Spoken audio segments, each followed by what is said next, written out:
All right, it's about that time. Ooh, that seems a little loud.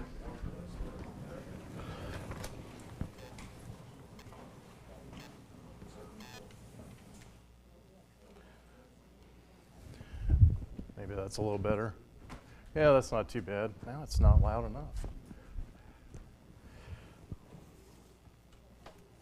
All right, well, welcome everyone. Nice to see all of you tonight. Our program is going to be air layering. John Davis was supposed to be here with us doing this particular presentation, but he can't be here tonight, so I, at the last minute, am taking over for him.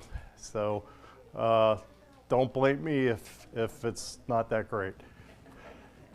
So before we start with that, I want to do a couple things.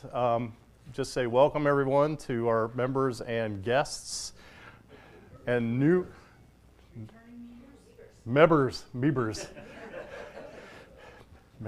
Okay, I thought I fixed that in the previous version, but whatever. I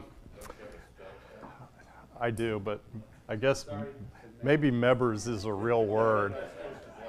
Yeah, don't blame me. Yeah. If we have anybody that's new, please stand up and tell us who you are, where you're from. Yes, you do. No, you don't. That's don't cave. Well, just introduce yourself so we know who you are and we can say hi. And my name is Jamie Pendiff. I live in Brighton, Indiana. I'm a retired nurse anesthetist. I took Phil's class last year, and I definitely need a refresher, so I just took it again on Saturday. I have 8 bonsai. I managed to kill 3 this past year. yeah, And I'm really interested, so that's fine. one of these days I'll bring a picture of my bonsai graveyard at my house, which I have. I have an area that's just got dead trees to remind me that I need to pay more attention to them. Linda. Linda Derrick. I'm a retired X-ray technologist, and I've got probably about 12 bonsai, and I haven't killed any yet. And I took Phil's first class and had a lot of good information, learned a lot, and yeah, I'm just joined the society and just looking to learn some more. Well, welcome. This will be an interesting program today. So, anybody else? This is my second meeting. Yeah. My name is Mark Maines. I live in Union, Kentucky. I work for the University of Kentucky Extension Service. But I have 2 bonsai. One I got past weekend at the class, and that's it. All right. Well, welcome. Anyone else? Well, this is not on that subject, but anybody that took the benching workshop that might be missing a wire cutter, come see me. I think I have it. I'm missing a wire cutter. Are you? You're missing it? All right. It's hers. Wait, can you describe that wire cutter? That's wire. It's made of metal and it cuts wire. I'm missing my wire. I left some wire. What kind of wire? It's aluminum. What gauge? What gauge? Small gauge? There's a ton of wire in there. Help yourself. It was the big thick roll, and then there's a smaller roll. I don't know. It's aluminum wire. Thanks for donating your aluminum wire to the club. All right, anyone else? All right. Oh, we have some new folks that just walked in. Just in time for the introduce yourself portion.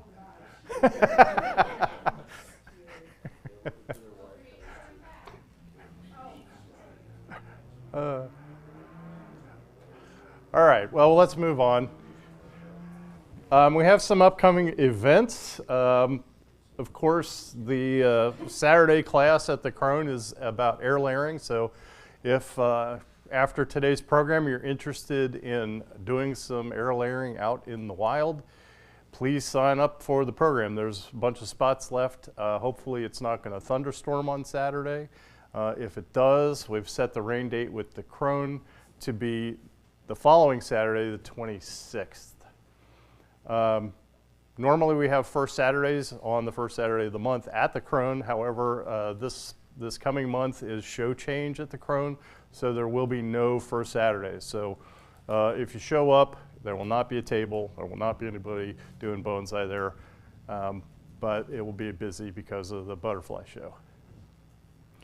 The next meeting on the 15th of may or may not be about grafting, about Phoenix grafting. We haven't decided yet, but we are thinking about doing either that as the meeting and the workshop, or doing more of ornamental flowering trees as the program and workshop. So we haven't decided yet, but we'll put that out in the next newsletter once we figure that out.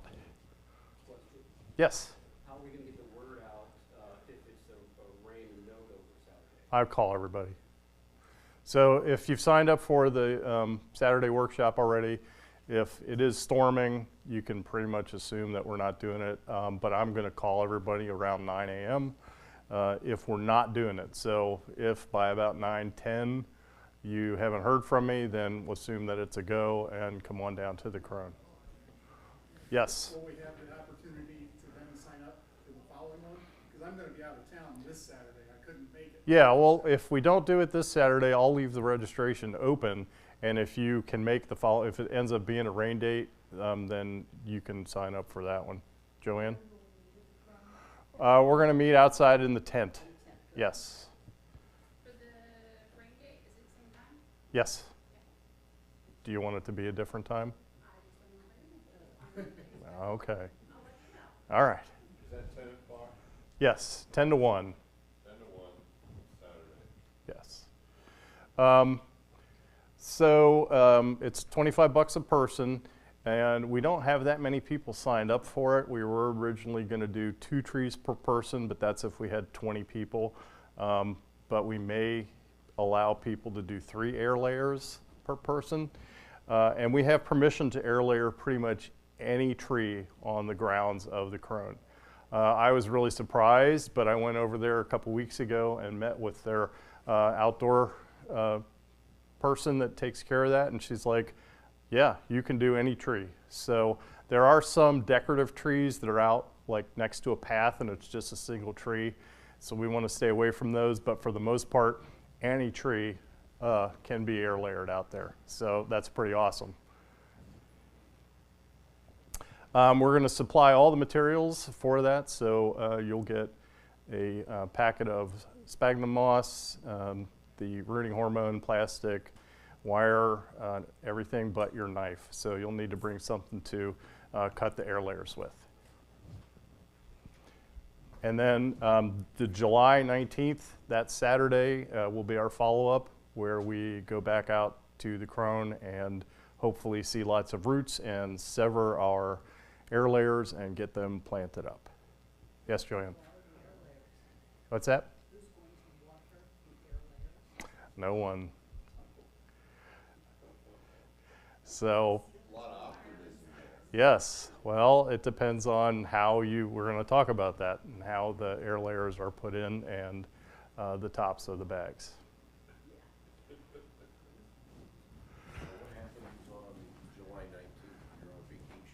If you're on vacation, they'll still be there. So, and they're just on the grounds, so you don't need anybody's special permission to go out there and remove them.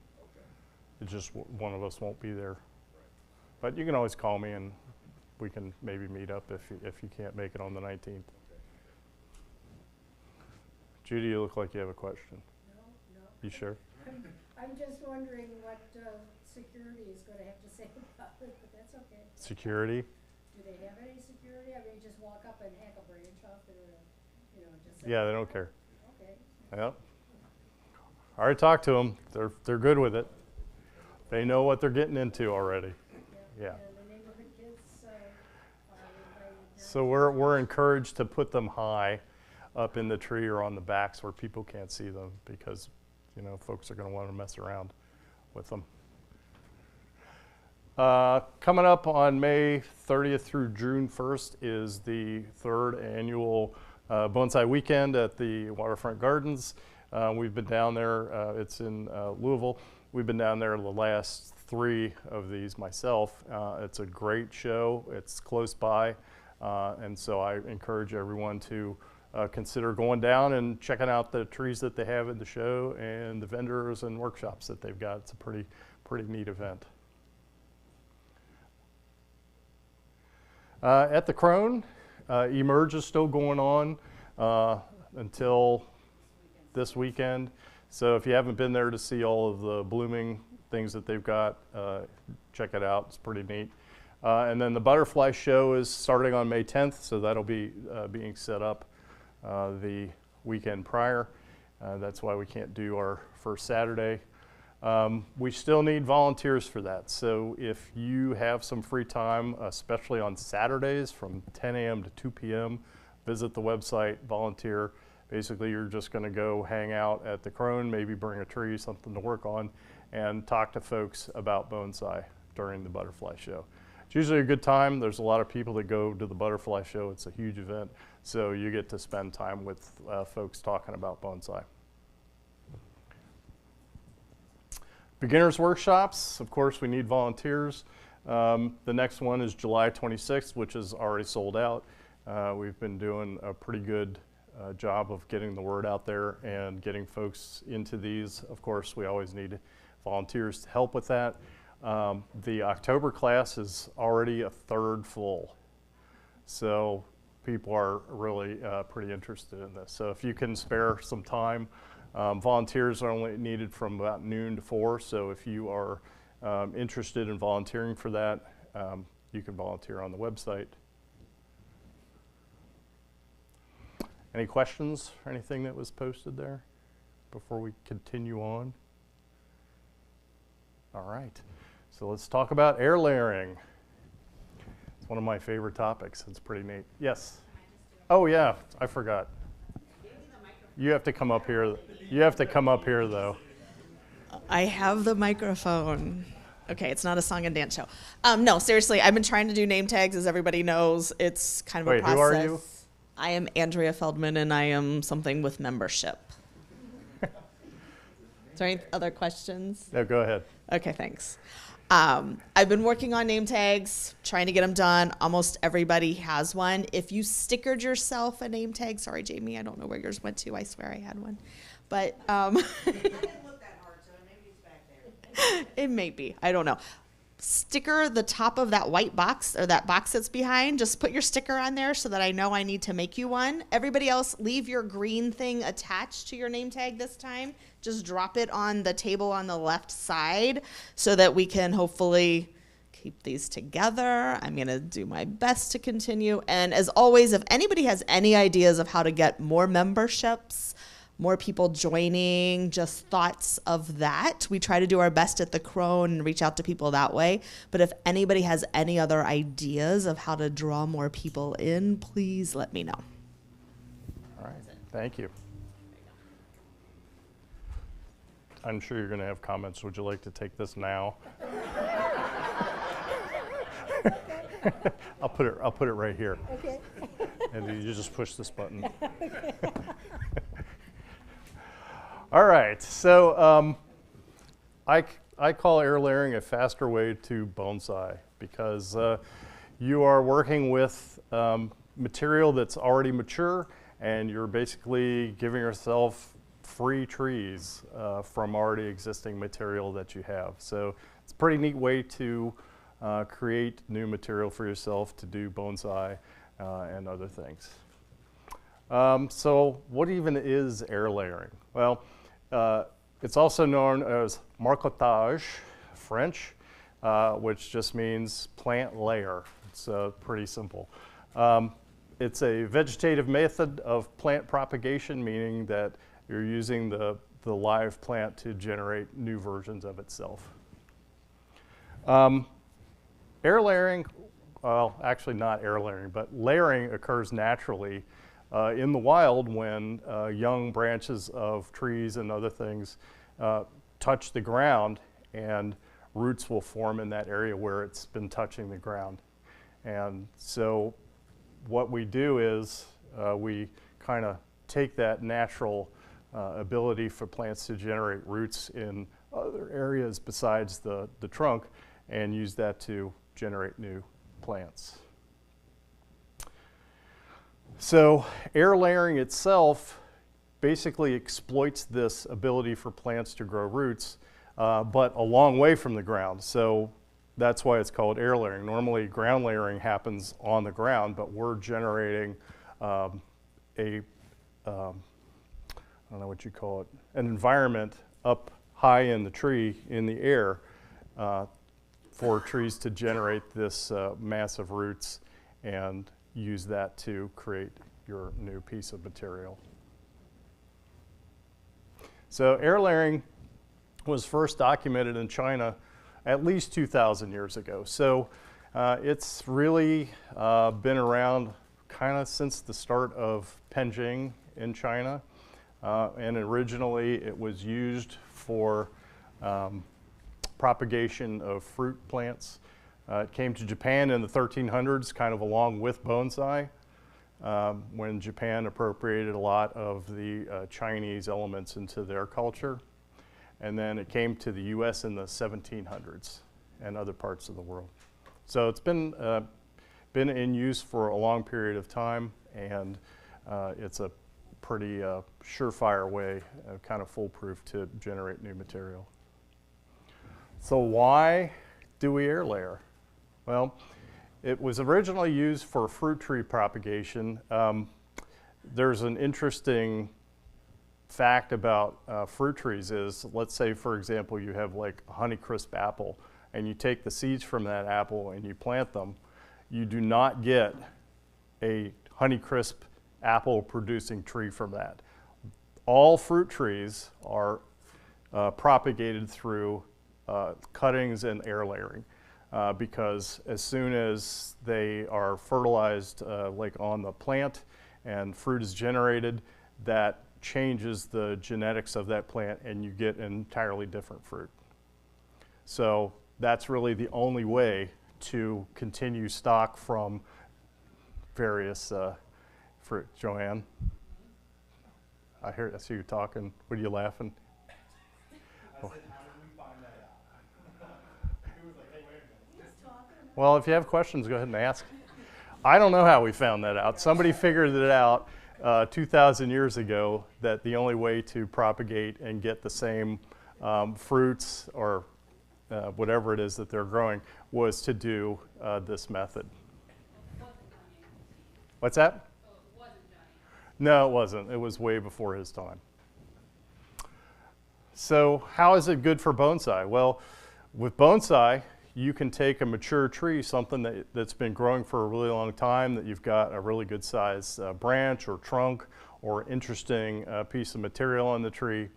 Use this technique to generate roots at that spot, cut it from the tree and put it in a pot, and you have a whole new tree that's already mature.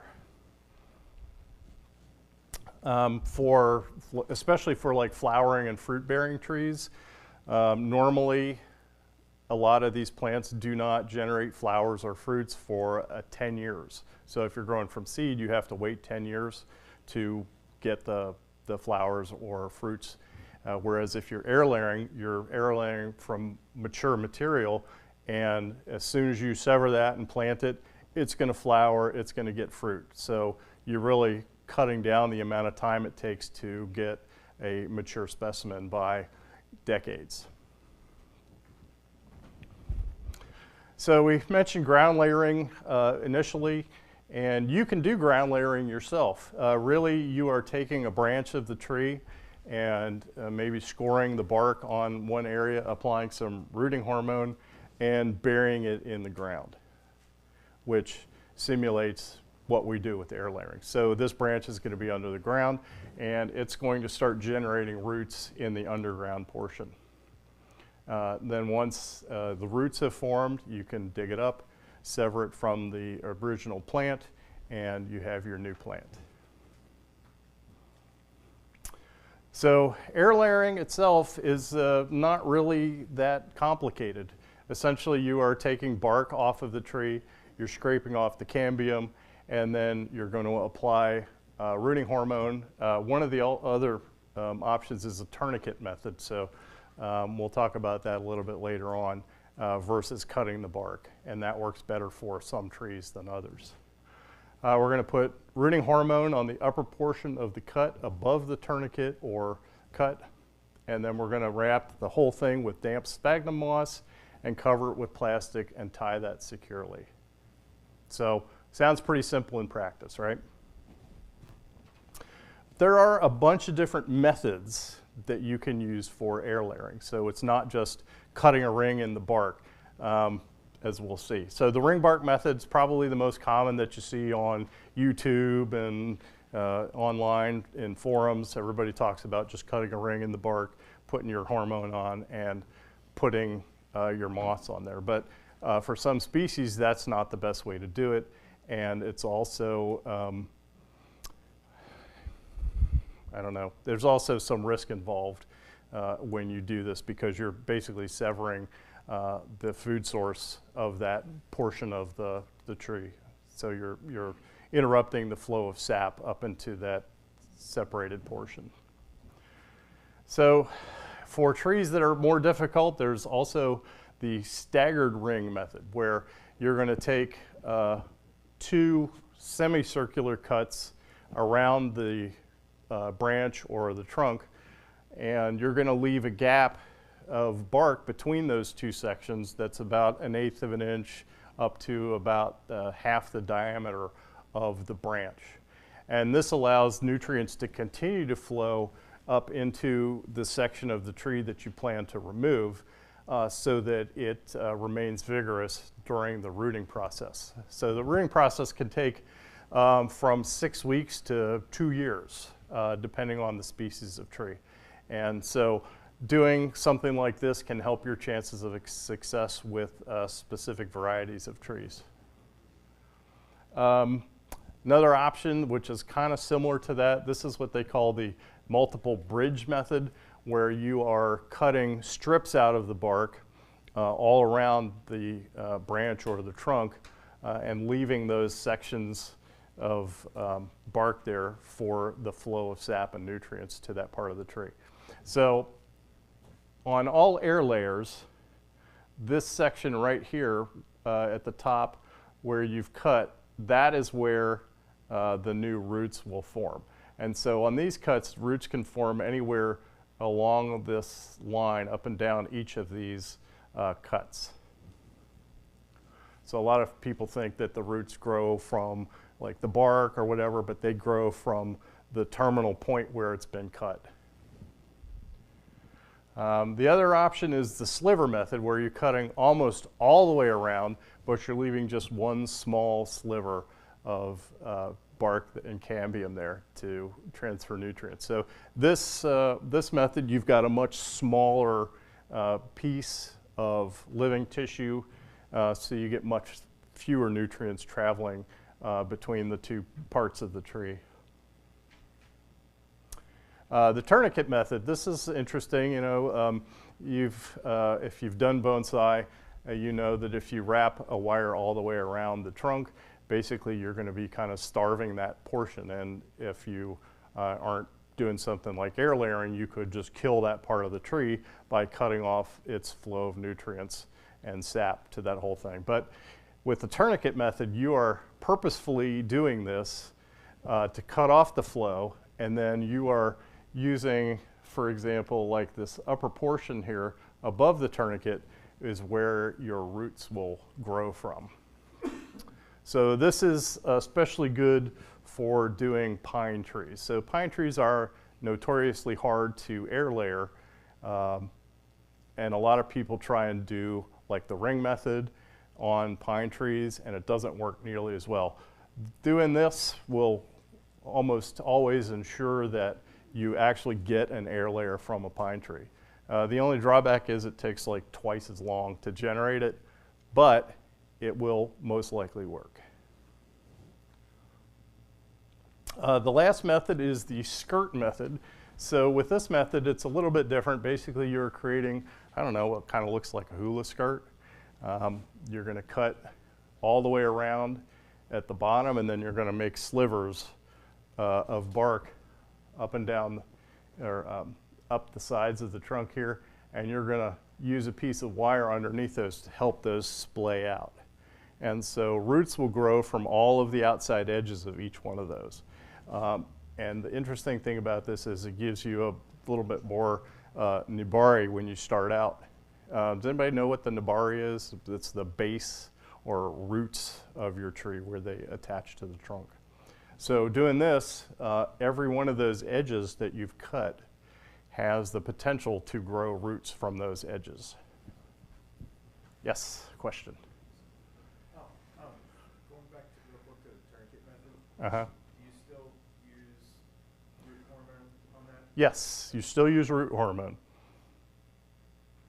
And for the skirt method, did they, is there a ring underneath there? Did they go all the way around? Yes, so at the bottom, it's cut all the way around at the bottom, and then you're just cutting slices around the trunk and then peeling those pieces of bark up so that they're kind of sticking out, kind of like octopus from the base of the trunk there.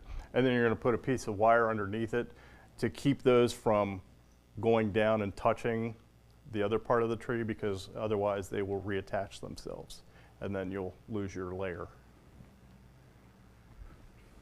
Anybody have any other questions so far? Yes? How big of a diameter can you get here? I don't know if there's a limit. Anywhere from pencil size up to 3, 4, 5 inches.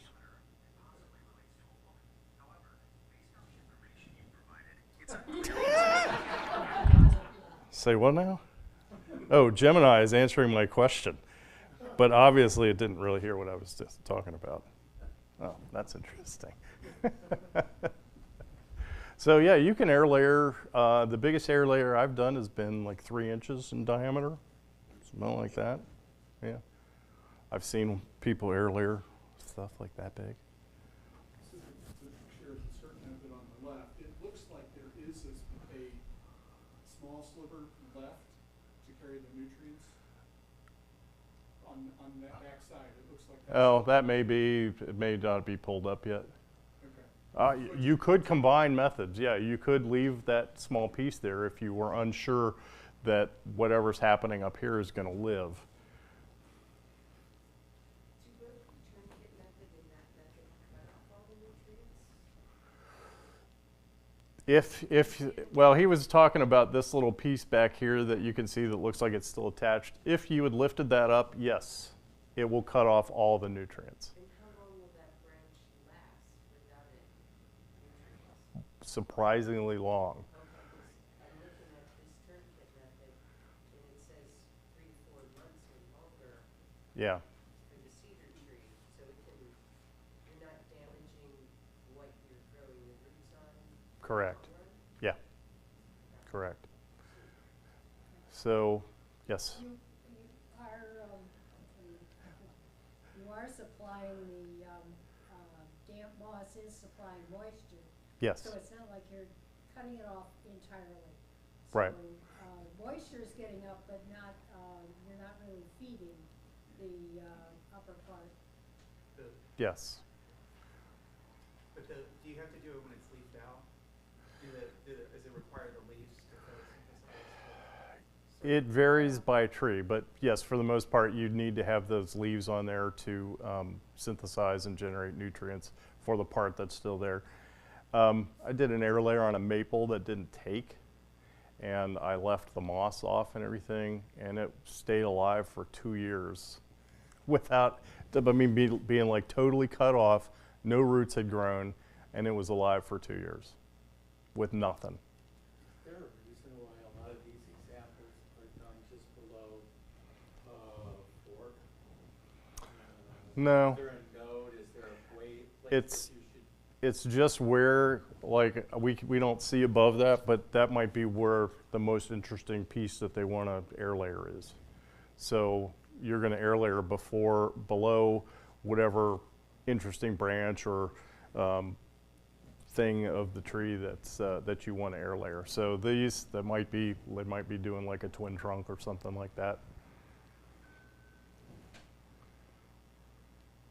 Well, if you take something like a maple, and you know how they grow out at the nodes. Microphone. Oh, okay.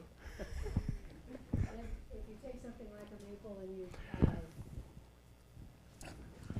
take a maple and air layer it just below the nodes, and you know where it'll come out with a lot of separate little tree branches. It's very simple to get a grove from that type of thing. So the other reason to be looking for an air layer, first of all, something interesting in the way of branching, but the other thing is you have the choice to do things like a main trunk and a secondary, like father, son, you know, all different kinds of things rather than just a simple single trunk. Thank you.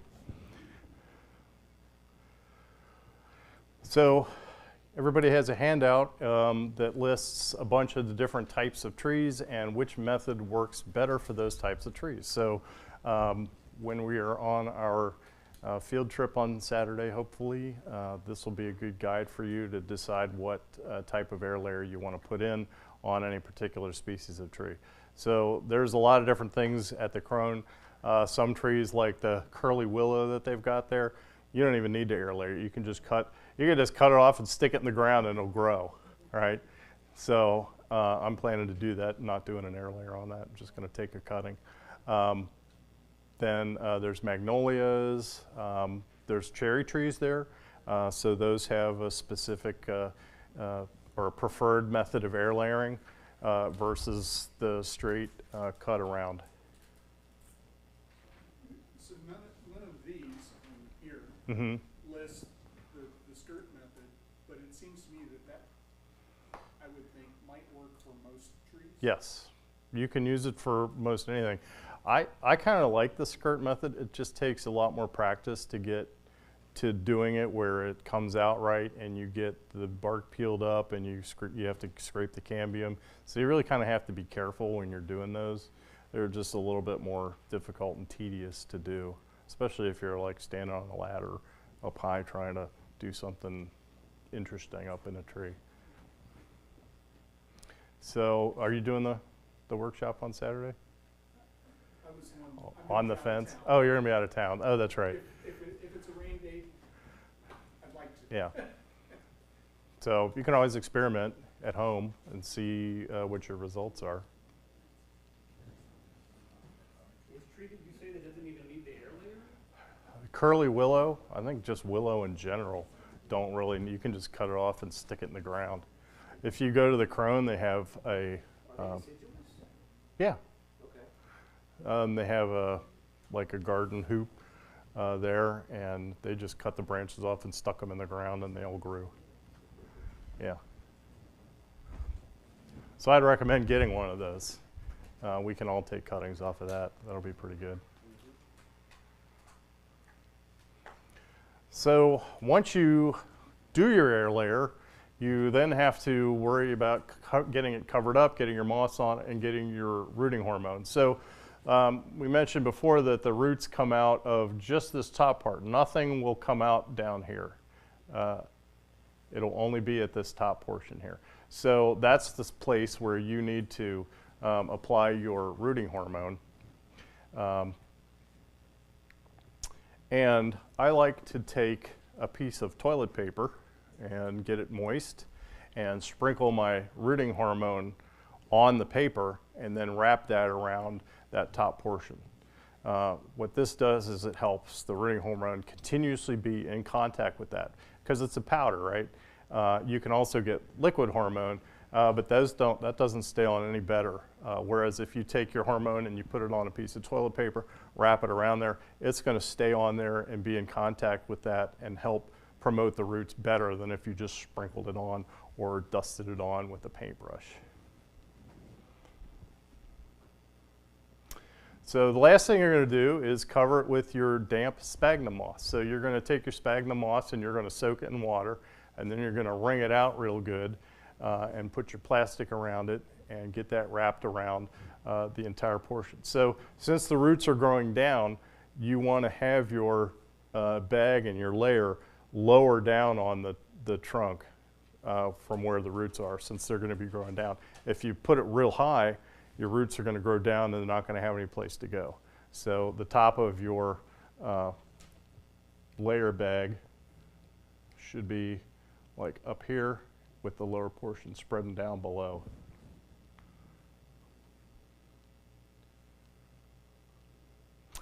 So Joanne had a good point about this. You have to keep your sphagnum moss wet. And so normally we are securing the top and the bottom with wire or zip ties, but on mine, because I'm not really, they're high up in a tree, I don't really have an easy way to water them. You can use a hose, but I just leave the top open, leave it loose, so that water, when it rains and it comes down the branch, goes into your moss.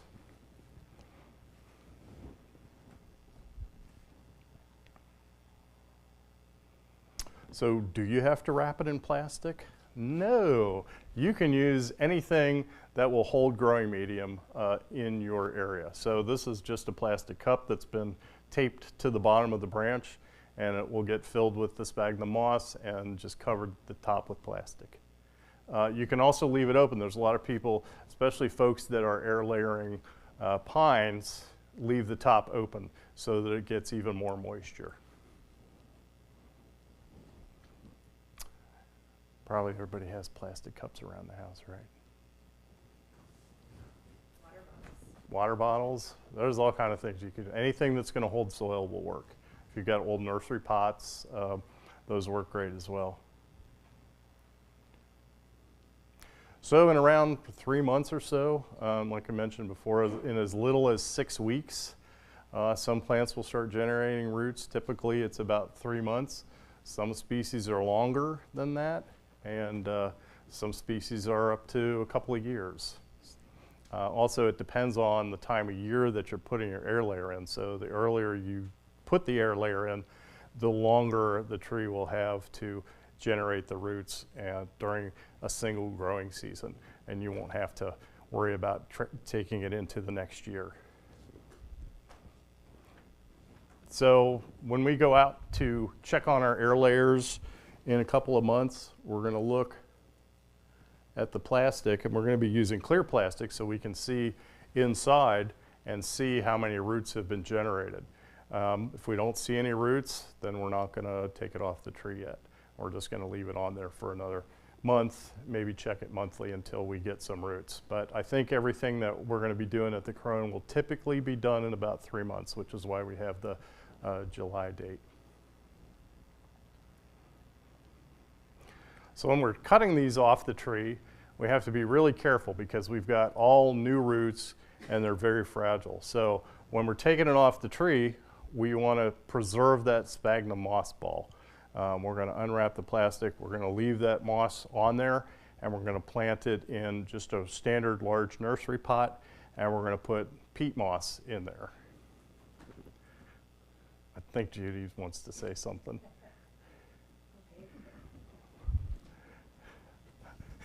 You know you have a tell, right? Well, yeah, when you're removing it, keep the plastic on, while you're cutting it off the branch. And then, yes, definitely the roots are very likely to fracture if you, hit them, treat them roughly. As to what you plant it up in and how much moss you may take out, I think it depends on what it is that you've air layered. Yeah. And your choice of potting medium also, needs to relate to that. So Yeah. Peat moss would not be my first choice, but I would go right to a. Would you go to just like a potting mix? Because most Go people ahead. don't use bone-size soil when they do air layers. Well, you could do kind of a bastardized potting mix, I guess, bone-size soil, whatever. Something that will hold more moisture. The difference is how much of that moss you're going to take out. Yeah. Because it's going to be really moisture retentive. And if you don't take it out, then, you know, you have a different problem. It is better if you can tease it out carefully and pot up into something that, Yeah. you know, you're not going to hurt the roots. Okay. So, and that'll be medium moisture, but you're going to have to transition it. Okay. What have you used?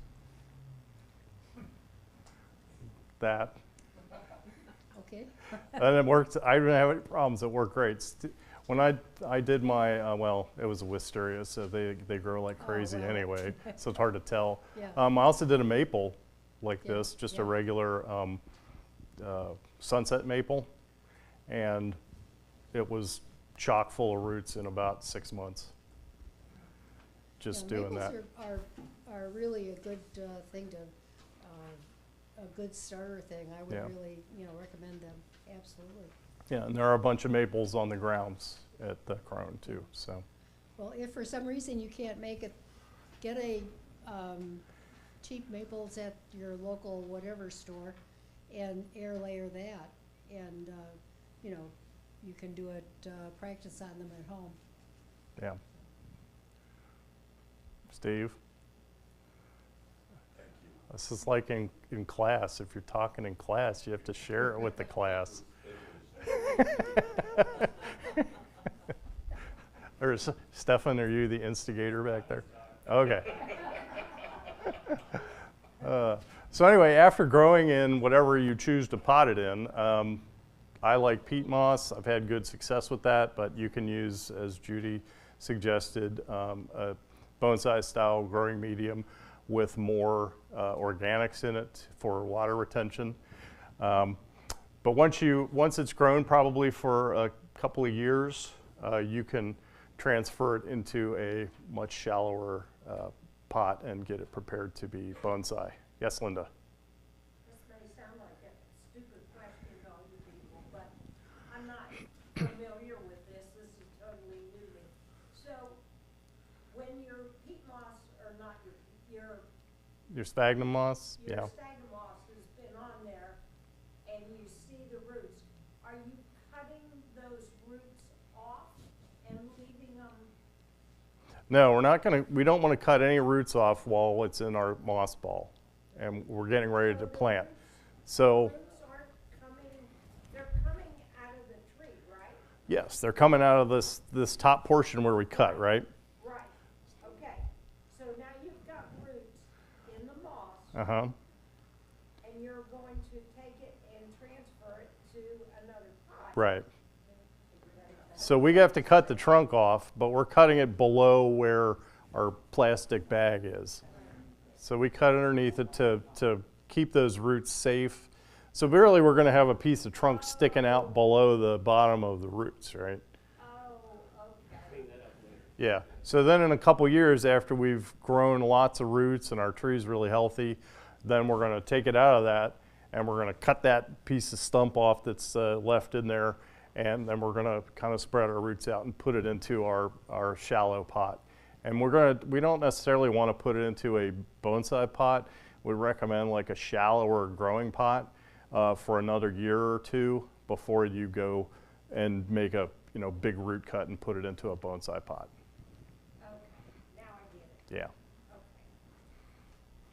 So when you plant this, you're gonna take the peat moss and everything and Just going to take that whole ball. So are you talking about before, when you cut it off and you're Right first after you putting cut it it? off. Yeah, so you're just going to take that whole ball. Judy mentioned about teasing out some of the moss.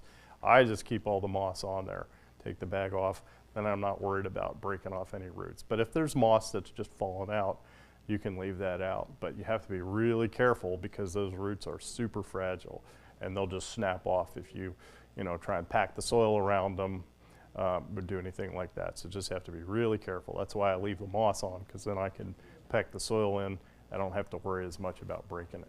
And then what do you do to stabilize the tree since you've got fine roots? So yeah, you can tie it in to the pot. We're just going to use like regular grow pots, right? Yeah, stake, or just do like a bonsai wire tie-in. I use tall pots, so they're usually pretty heavy with soil when I put those in there. Do you have a preferred tie-in method? No, just you can put a garden stake in and Yeah. to stabilize it. Depends on how much. I wouldn't really. If your tree is like super top heavy, Yeah, you I might wouldn't have to. have that much of a top. I would have trimmed back what I'm working with to begin with because Right. you don't want a big lever arm flopping back and forth anyway. Yeah. So, yeah, we're definitely going to do some trimming when we put it in the pot initially after we take it off the tree. We're going to reduce that load on the leaves and the branches at the top. So hopefully it won't be as top heavy. But you might have some of them, you'll have to stake it into the ground next to your pot just to keep it upright.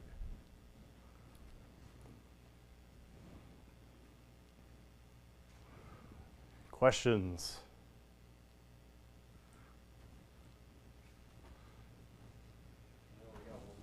Sure. The plastic, what do you do to seal the side of it? You're gonna be wrapping this around it. You're gonna wrap. It's gonna be long enough that you can wrap around it all the way at least once. Drying out in like this gap here. No, it'll be pretty tight. You can, well, if you use bonsai wire, the plastic will be overlapped, and you can also do like a, if you're using bonsai wire, you can wrap that, kind of a spiral up the plastic just to hold it on there. But typically, there's enough plastic around there that you don't really have to do anything with that. I would get that plastic situated, on the branch before you dump the moss Put your moss in there, yeah. Yeah, because if you've got a handful of moss and the plastic, and you're up in the tree, trying to wrap this thing up, you're gonna end up with the moss in your hair and everything else. Sounds like this happened to you before. When we do the workshop, we're going to have people working in pairs so you can help each other hold stuff onto the tree while you're wrapping and hold moss in there. But to Judy's point, if you take your plastic and you get it pretty well wrapped loosely and you get it attached at the bottom, then you'll have like kind of a cup and you can fill that with your moss and then get the top closed up. Yes? What kind of plastic do you use? You just like put like a burr back on it, or what do you? No, we have like a clear plastic, Like this, like a, what's that? this queen, it's a heavier plastic. They use it in construction. No, it's just like a, yeah, saran wrap. You can use any kind of plastic. This is just like plastic sheeting that's cut into pieces. You can use black plastic if you want. A lot of people think that you have to like protect the area from sunlight, but you don't really have to because there's enough moss on there to cover it. And also, in my opinion, the black gets a lot hotter and it really like roasts your roots and helps dry them out faster, and you need to keep them moist. So I don't typically go for the black stuff. I haven't had nearly the same success with the black as with the clear.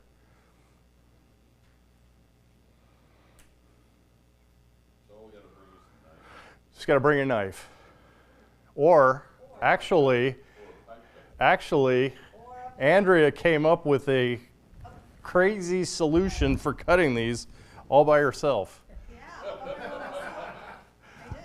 She didn't see it on YouTube or the I internet didn't. or anything. So I had to fix the plumbing going to my refrigerator about a month ago. So I have like the little pipe cutting tool, right? And so the other day I'm like, oh, I should practice some air layering stuff. This will be fun. Yeah, so I grabbed the pipe cutting tool and literally used it to spin around. It was a pine branch that I happen to have laying in my yard. It works great. 2 little cuts on each side, and then you can just peel off whatever you want. Actually, the twisting motion kind of helped peel some of that bark off anyway. You can buy them at Home Depot for like $10. You can buy them at Harbor Freight for like $4.99, I think. I've got a couple that I'll bring on Saturday, and then I also have one that I used for making like the PVC pipe sprinkler thing or whatever. So I've got one of those too. So it does a little bit larger size. So yeah, just a thought, $5. I'm not going to cut my finger. There's a pretty good chance that if I have a sharp knife in my hand, as the recommendation was to bring a sharp Yes. knife, I would be at the ER by the end of day on Saturday. Yes. So this is So- helpful for me not to do that. Pipe cutter. I thought that was awesome. I would have never thought of that. So, good job, Andrea. Thanks. It's that engineering. Yeah, son, you're going to be on YouTube now. This is going to be like the hot thing in air layering. Yeah, instead of getting sharp knives and risking cutting yourself, pipe cutter, woo whoop, woo whoop, you're done. So is there pipes growing little wires now? Hey, Andrea. John wondered if your pipes were growing little wires now. Oh yeah, they're all growing little Oh, wires okay. now. Yeah, did you air layered your copper? I air layered my copper. Yeah, exactly. We use steel wool instead of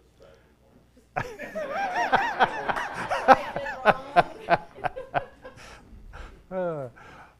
Well, that's all I got. Like I said, I put this together at the last minute, like yesterday, because John couldn't make it and he didn't tell me till yesterday. So I'm happy to have some more discussions and answer more questions and talk about procedures and things. If anybody has anything, I think Judy has something. You sure? Okay. I wish I had brought some show and tell, but Yeah, I was going to do a demo, but I didn't have time to cut any branches or get anything prepared. So, my apologies. Yes, sir. When you're looking for a place on a branch to air layer, obviously you want maybe something visually interesting or whatever. Just any tips, suggestions, thoughts, like Dude said, I know like if you want to do a maple grove or something or anything else like that. I'm just curious. There's not really I mean, you want to do it where you have enough space to cut your air layer. And also the size of the air layer is basically, you want it to be like as tall as the width of the branch or taller. So like if I have a branch that's 1 inch wide, my air layer should be at least 1 inch between the two cuts. And that's for all the different types of cutting. you can air layer your existing bonsai. If you have, a bonsai that just isn't doing well or that it's outgrown, it's just kind of going nowhere. Look at it and, it may very well be that one section of it would make a good smaller tree. And I think basically you're not looking for something large. Don't, look at the air layer as like an instant big tree. You should just, for the simplicity of getting it to root, and, just being able to take care of it and so forth, I would say don't think of anything over like a foot to 18 inches in size when you're looking at the size of the branch For the above. section you're air layering. Exactly, above where, you're choosing the air layer. And if you're gonna spend time on anything, pick something that has some character, that has some future. Don't waste your time on something that's just going to be a piece of junk. Yeah, so like if you have a tree that has a really long straight portion, maybe it's an informal upright, but you have this really long straight portion that's too thick to bend, you could air layer above that and create your tree above that long straight portion, air layer it, and then that becomes your new tree. And then, you may get new growth from where you cut it off below. Yes, Joanne? One thing that I've done over before, something I think about is where the air layer is. Think about how much trunk you have before the first branch. Right. You want it to be next to the ground, you not, that trunk is not gonna grow. Right. And it's gonna, that's gonna affect where your first branches are and everything. So you gotta think, 2 or 3 steps in the. Yeah. Yeah, so, where the top of the air layer is, that's going to be your roots underground. So you have to make sure you give yourself enough room for whatever your design idea is for that piece of branch that you're looking at, that you have enough sticking up above the ground, unless you're doing like a mother-daughter with a V or something like that. You don't know, just maybe up front, Yeah, so that a year down the road, you'll regret. yeah. Or if you have too much trunk, you just air layer it again. You had a question? Yeah, so imagining what to air layer, Mm-hmm. would you, let me ask it a different way. When you first cut it and pot it, are you gonna prune it a lot to encourage root growth? You're going to prune it back some. You don't want to remove too much because, you know, you need to also provide some energy for that root growth as well. So you might think about that when you look at what you're Yeah, cutting off. That yeah. And then also once you get it into the pot, then you can begin to fertilize it as well. So you're going to start generating more root, more branch growth, more leafing. Yes. Along the same line, so like, say you remove and pot up there later July, Mm-hmm. following like growing season, would you just leave it alone? Or start It depends. I mean, if it's growing vigorously, you can do your normal fall cutback.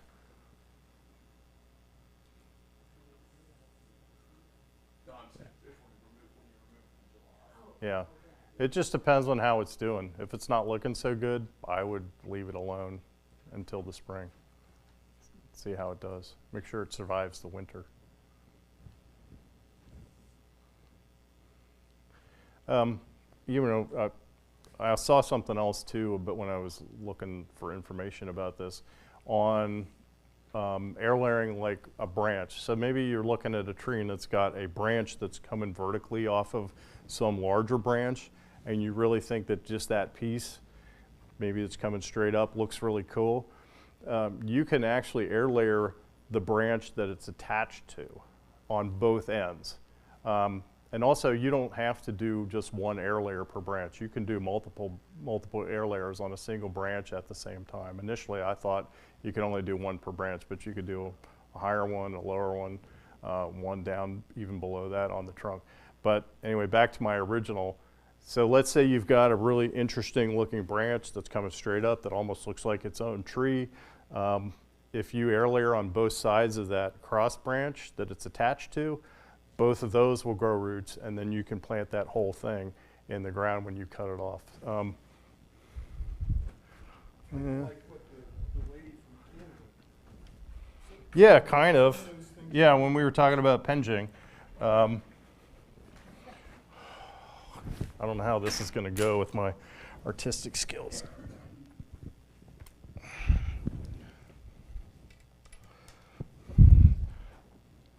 So let's say I've got a big branch here, and on this branch I've got something that's growing up.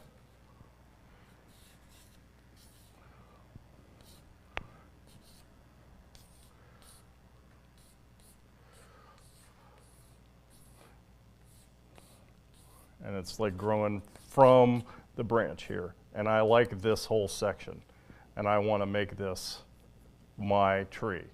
I can air layer here and here, and then plant this whole thing in the ground. So maybe my nibari down here is really interesting looking. I can sever it from the branch. Instead of air layering it here, I can air layer here and here and put this whole thing into a pot.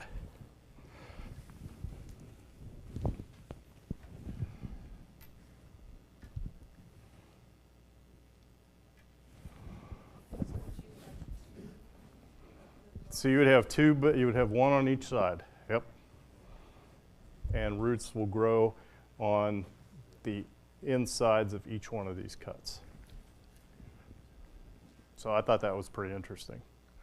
I'd never really seen it.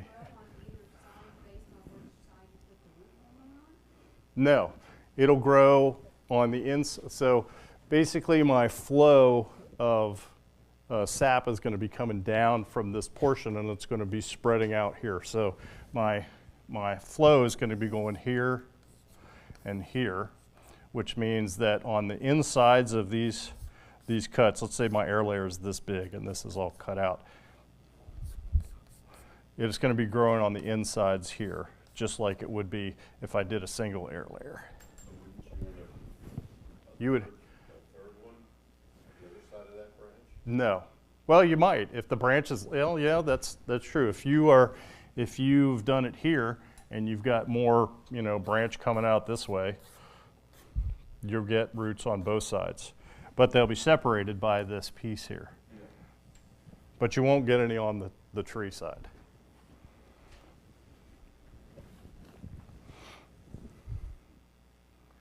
All right. Anything else anyone would like to talk about?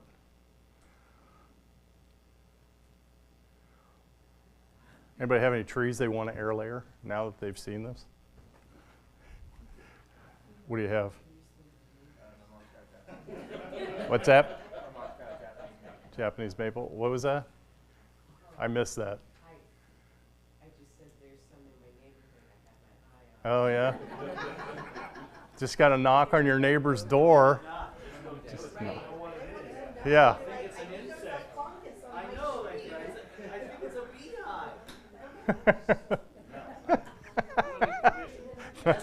Nice.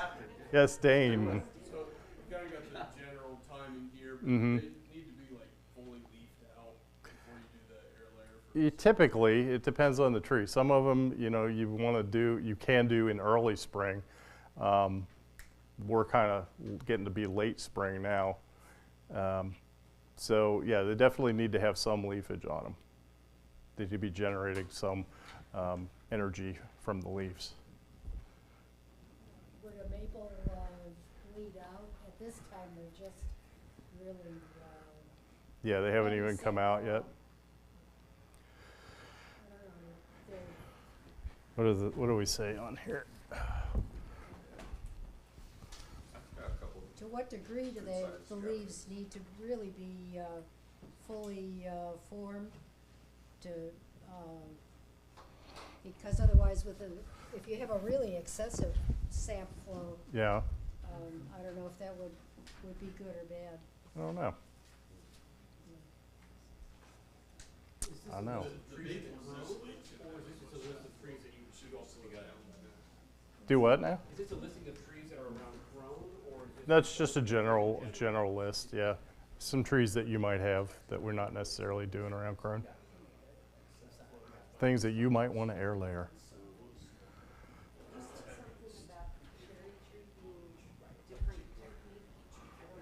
Oh, it might. I don't remember what was on the sheet particularly. Does it have two different ones, or does it just say?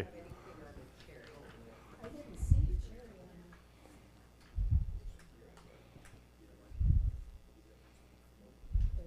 there. Oh, well, I guess we can't air layer it then. Yeah, I don't see it on there. It'd probably fall under the same thing as crabapple.